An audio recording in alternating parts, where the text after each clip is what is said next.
You are a psychologist. I'm a psychologist. Yeah. How you discover energy psychology? Oh, that is a very interesting stage in my life. So I was a teaching and supervising transaction analyst. So that was the highest level in that kind of training. So I was giving TA training, I was giving supervision training. And then in 1995, I discovered that was something like EFT. So that was on a trauma list, and I was a trauma specialist in an association at the time. And I noticed here's something really new. I've never seen this before, and I tried it with the help from videos I got from Gary Craig. And in '96 I started my training in New York and New Jersey. And in '98 I had this famous workshop of Gary Craig with Steps to the Ultimate Therapist, where I met all kind of very interesting people who are still friends. And from there I started to teach energy psychology in England because it was too challenging to teach it in Switzerland at that time. And from there I developed an EFT training program, TAT, TFT, and so that was the beginning. And I noticed I kept trying to make it more simple. And I had a kind of big crisis in 2004 when I had learned all the modalities and something was missing. So that was the moment I discovered that I can use words instead of tapping. And that was the moment I discovered that energy belongs to you or it doesn't. At the moment I started to work with energies frozen or not. So if you want to know what logosynthesis is, it starts from the principle that we are all essence. We are more than a physical body, we are more than a mind, it's a kind of mental computer. We are essence, which has taken a form, and we have a mission in this life. And the two most important questions in our life are: what are you here for in this world? And if you have answered that question, the second question is: what keeps you from living that mission? So if we use logosynthesis, we have the possibility to use the power of words, which is a very old cultural principle. So God created the world and he said, let there be light. He didn't make a lot of a fuss, and there was light. We see it in the Quran, we see it in very many traditions that words have a creative power on their own, which goes much farther than processing information. We use words in therapy to interpret, to define, to summarize, but this is different. So we have a system which makes it possible to move your energy through words.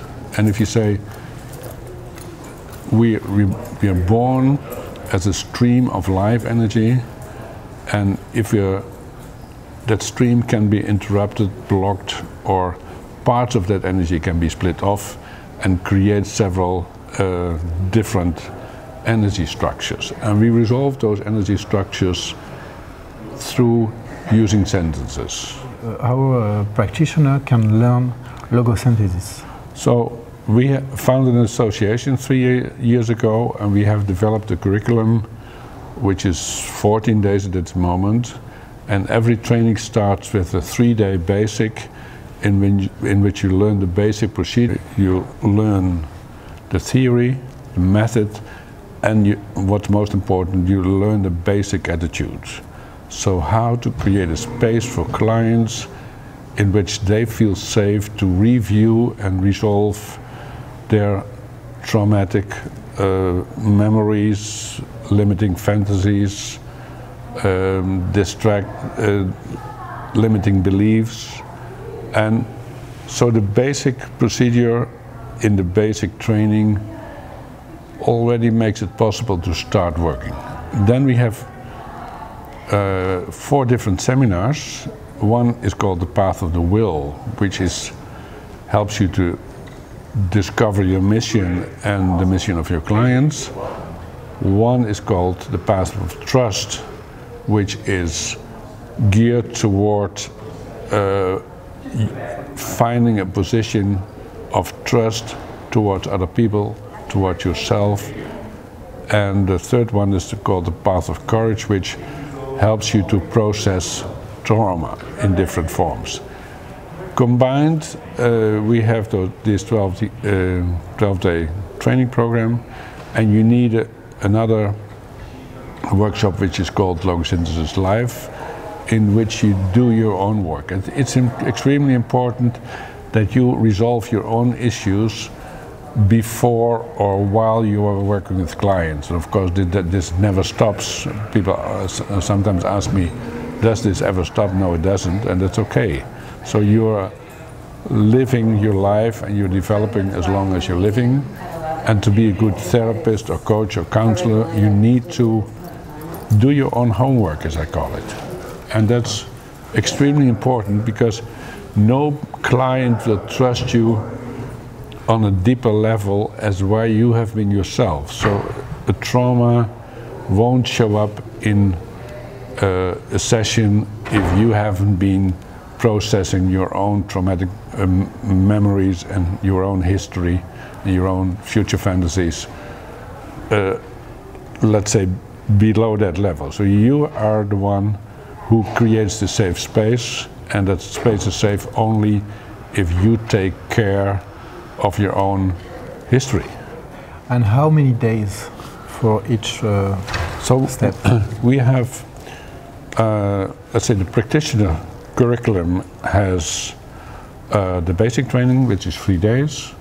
It has 2 of the 3 path seminars, which is 6 days. It has Logosynthesis Live, that's 12 days, and then you have 2 units of supervision, or you have 2 days of supervision. So as it works now, next month I'm flying to Berlin, and I will give 1 day of supervision, and I will give a 3-day training. And until now, we don't have a program in place in France or in Belgium, in the French-speaking region, and so we'll have to design a way that makes it easy to follow these steps. But usually we work in 3-day seminars combined with the supervision day. After those 12 days plus supervision, you write a paper on an application of logosynthesis, and in which you also describe how logosynthesis worked for you in your life. And that's the official certification of the Logosynthesis International Association, as we have it now. I think that logosynthesis is a very gentle way to work with clients and also with yourself. It's gentle because you are able to slice the processing of deep trauma, of phobias, and we rarely see that people are overwhelmed by this process because it's so gentle, and it goes. And also for me as a therapist, so I'm always saying I'm lazy, I'm stupid, and I'm slow. That means I don't do the work for the client, because the client unfolds his own resources. I'm stupid because I don't really need to understand what the client is thinking. There are no interpretation in this work. There are no I know better than you, let's say, aspects. This is the power of the client is in the center of my work. I'm slow means I don't want to force things. I go with the speed of the clients and not with what I want to happen. So I don't push the client into anything. And what I see is that miracles happen because clients reconnect to their own essence, their own source, their own higher self, and that's what the real power is.